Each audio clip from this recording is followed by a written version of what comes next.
Hi friends, welcome back to my channel. ನಾವಿವತ್ತು ಮಳೆಗಾಲದಲ್ಲಿ ಸಿಗುವ ಹಲಸಿನ ಹಣ್ಣಿನಿಂದ ಸ್ಪೆಷಲ್ ಆಗಿ ಹಲಸಿನ ಹಣ್ಣಿನ ಮುಳುಕ ಮತ್ತು ಹಲಸಿನ ಹಣ್ಣಿನ ಬಾಳೆ ಎಲೆ ಕಡುಬು ಯಾವ ರೀತಿ ಮಾಡೋದಂತ ನೋಡೋಣ ಬನ್ನಿ. ಹಾಗೆ ನೀವು ನಮ್ಮ ಚಾನಲ್ಗೆ ಹೊಸಬರು ಆಗಿದ್ದರೆ ಸಬ್ಸ್ಕ್ರೈಬ್ ಮಾಡೋದನ್ನು ಮರಿಬೇಡಿ.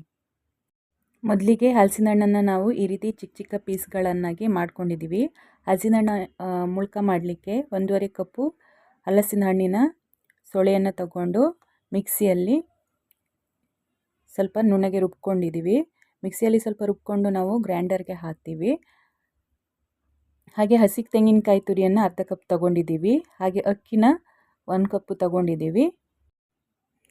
ಅಕ್ಕಿಯನ್ನು ಗ್ರೈಂಡರಿಗೆ ಹಾಕಿಬಿಟ್ಟು ಮತ್ತು ಕಾಯಿಯನ್ನು ಗ್ರೈಂಡರ್ಗೆ ಹಾಕಿಬಿಟ್ಟು ಸ್ವಲ್ಪ ರುಬ್ಕೋಬೇಕು. ನಂತರ ಮಿಕ್ಸಿಯಲ್ಲಿ ರುಬ್ಕೊಂಡಿರೋ ಸೊಳೆಯನ್ನು ಹಾಕಿಬಿಟ್ಟು ಚೆನ್ನಾಗಿ ರುಬ್ಕೋಬೇಕು. ನಂತರ ರುಚಿಗೆ ಎಷ್ಟು ಬೇಕೋ ಅಷ್ಟು ಉಪ್ಪು ಮತ್ತು ಸಿಹಿಗೆ ಇದು ನಾವು ಅಕ್ಕಿ ಹಾಕೋದ್ರಿಂದ ಸ್ವಲ್ಪ ಸಿಹಿ ಕಡಿಮೆ ಆಗಿರುತ್ತೆ. ಹಾಗೆ ಸ್ವಲ್ಪ ಬೆಲ್ಲವನ್ನು ಹಾಕ್ಕೊತೀವಿ. ಬೆಲ್ಲ ಹಾಕಿಬಿಟ್ಟು ಚೆನ್ನಾಗಿ ರುಬ್ಕೋಬೇಕು. ಮುಳುಕಕ್ಕೆ ಸ್ವಲ್ಪ ನೋಡಿ ಈ ಹದಕ್ಕೆ ರುಬ್ಕೋಬೇಕು.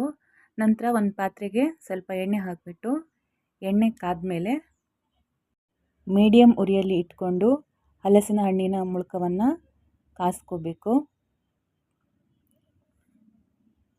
ನಾವು ಇವಾಗ ಎಣ್ಣೆ ಕಾದಿದೆ. ನಾವು ಮುಳುಕವನ್ನು ಈ ಸೈಜ್ಗೆ ಹಾಕ್ಕೊಂಡಿದ್ದೀವಿ.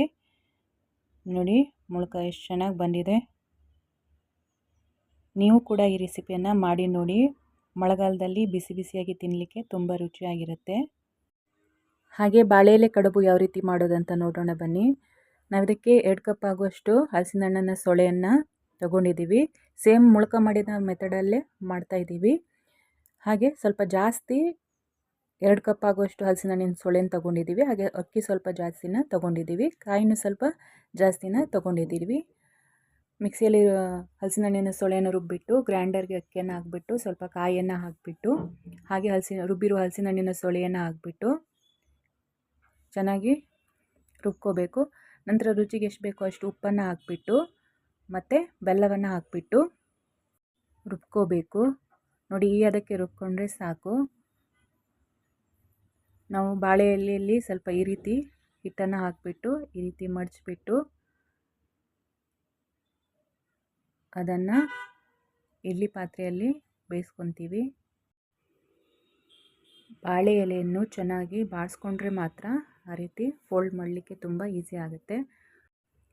ನಾವು ಆಲ್ರೆಡಿ ಇಡ್ಲಿ ಪಾತ್ರೆಯಲ್ಲಿ ನೀರು ಕಾಯಲಿಕ್ಕೆ ಇಟ್ಕೊಂಡಿದ್ದೀವಿ. ಇವಾಗ ಮಡಚಿಟ್ಕೊಂಡಿರುವ ಕಡುಬನ್ನು ಇಡ್ಲಿ ಪಾತ್ರೆಗೆ ಹಾಕಿಬಿಟ್ಟು ಅರ್ಧ ಗಂಟೆ ಮುಕ್ಕಾಲು ಗಂಟೆ ಚೆನ್ನಾಗಿ ಬೇಯಿಸ್ಕೋಬೇಕು. ನೋಡಿ ಅರ್ಧ ಗಂಟೆ ಮುಕ್ಕಾಲು ಗಂಟೆ ಆಗಿದೆ. ಇವಾಗ ನೋಡಿ ಕಡುಬು ಯಾವ ರೀತಿ ಬೆಂದಿದೆ.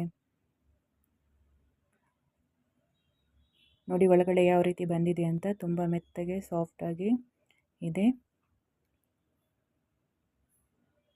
ಹಾಗೆ ಹಲಸಿನ ಹಣ್ಣಿನ ಮುಳುಕನೂ ಕೂಡ ನೋಡಿ ಒಳಗಡೆ ಯಾವ ರೀತಿ ಬಂದಿದೆ ಅಂತ. ತುಂಬ ಮೆತ್ತಗೆ ಸಾಫ್ಟಾಗಿ ಬಂದಿದೆ.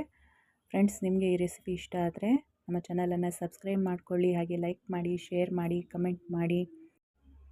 ನೀವು ಸಬ್ಸ್ಕ್ರೈಬ್ ಮಾಡಿಕೊಂಡ್ರೆ ಮಾತ್ರ ನಾವು ಹೊಸ ವಿಡಿಯೋಗಳನ್ನು ಹಾಕಿದರೆ ನೋಟಿಫಿಕೇಷನ್ ಬರುತ್ತೆ. ಹೀಗೆ ನಮ್ಮ ವಿಡಿಯೋಗಳನ್ನು ನೋಡ್ತಾ ಇರಿ. ಧನ್ಯವಾದಗಳು.